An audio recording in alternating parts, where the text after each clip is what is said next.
再来看到2020年台北跨年晚会1万人随要到啊！台北市交通局公布信义区4个位啊交通管制办法，分做3个阶段。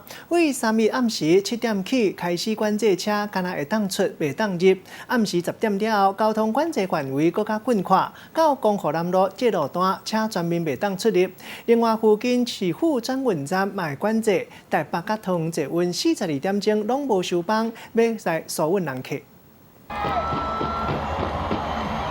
台北市下年暗会大出头戏，101烟火秀，逐年拢请真侪人来做伙迎接新年。不过，惊讲这个暗会有伤侪车甲人会溢入来信义区。台北市交通局即摆嘛已经全咧等啦。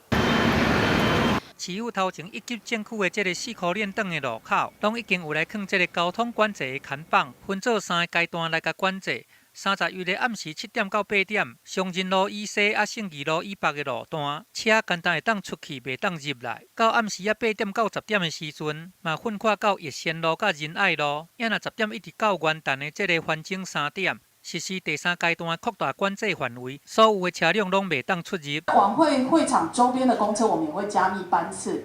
那公车也会配合3阶段的管制去做改道，禁止停车，还有一些车辆禁止行驶的部分。为了维护人潮的安全，我们会由警察单位这边来做加强执法取缔。因若伫个瓦边的市府转运站嘛有来甲做管制。真条对这个暗时7点开始，干那会当出去，袂当入来。也若7点半了后，就禁止所有的出入。车辆嘛会伫7点半进前来完成所有的疏运。估计就要到元旦迄天的这个繁星3点才定心来开放。另外，台北捷运甲桃园捷运嘛，杀出42点钟拢有咧走。那当然，信义线的一个部分呢，我们本身是在9点半之后呢，我们就会启动一个过站不停。那希望说，我们这个旅客可以在前一站信义安和，或者是到下一站象站来做一个下车。上半日，阁拄到这个下年，估计讲有300万人会来坐捷运，台北捷运嘛会加派人力来应付。因若这个下年的倒爬算时间，各大交通单位因皮拢平真硬，就是要伫个上短时间内用上有效率的方法来疏散人潮。